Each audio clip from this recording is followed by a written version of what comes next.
Mandel family celebrated a wonderful occasion, the upshare, the traditional haircutting of a 3-year-old boy of my youngest child, my son Aharon. It was a wonderful, beautiful occasion.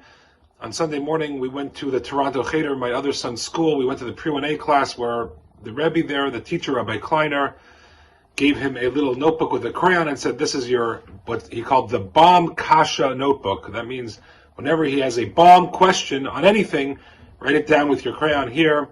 He sat at the front of the class in the chair. The Rabbi gave him a book with the aleph bet on it and squirted honey, and he gave him a candy, and every time he knew a little letter, he dipped the candy in the honey and ate it.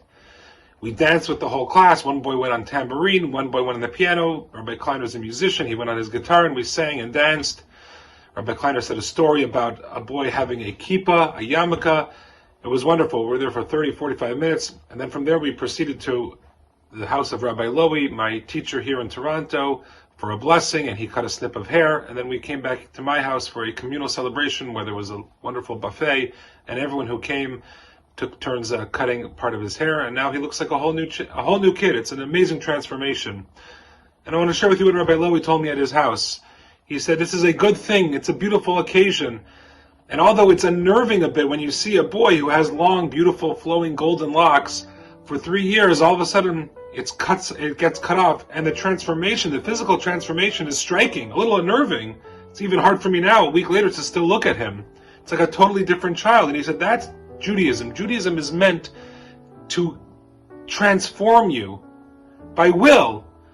And even though it's unnerving and a little, and you may hesitate, and the change may be striking, and may confound you, and may put some doubts in the minds of people around you, and even in yourself, that's okay. That is what Yiddishkeit, that is what Judaism is supposed to do to you, to your soul, and even to your body sometimes, and to the people around you, that they should look and say, look, that's what happens to a Jew who's working on himself or herself. It should be a transformative, natural process, and it should look like the person's transforming. And I should gain inspiration from that. So here we have a 3-year-old boy. What inspiration can a 3-year-old possibly give us? Yet we cut the hair, we put tzitzit on, we put a kippah on. He can read the alphabet. We know that there's a halacha in Jewish law, the first 3 years of a fruit's life on a tree that's grown in the land of Israel is forbidden for consumption. But after the 3rd year is finished, there's a magical, supernatural, spiritual transformation, and the food becomes permitted. So too, the child, stage 1 is from birth to 8 days, then he gets the circumcision. Stage 2 is circumcision till 3 years, and now stage 3 is from 3 years old up until the bar mitzvah. It's a new stage, and in Judaism we should embrace these stages and next stages of life because it means more fuel and more opportunities for growth. That's the Jewish way. That's what I gained from this particular wonderful occasion. Mazal tov to my son Aharon. Thank you to my wife.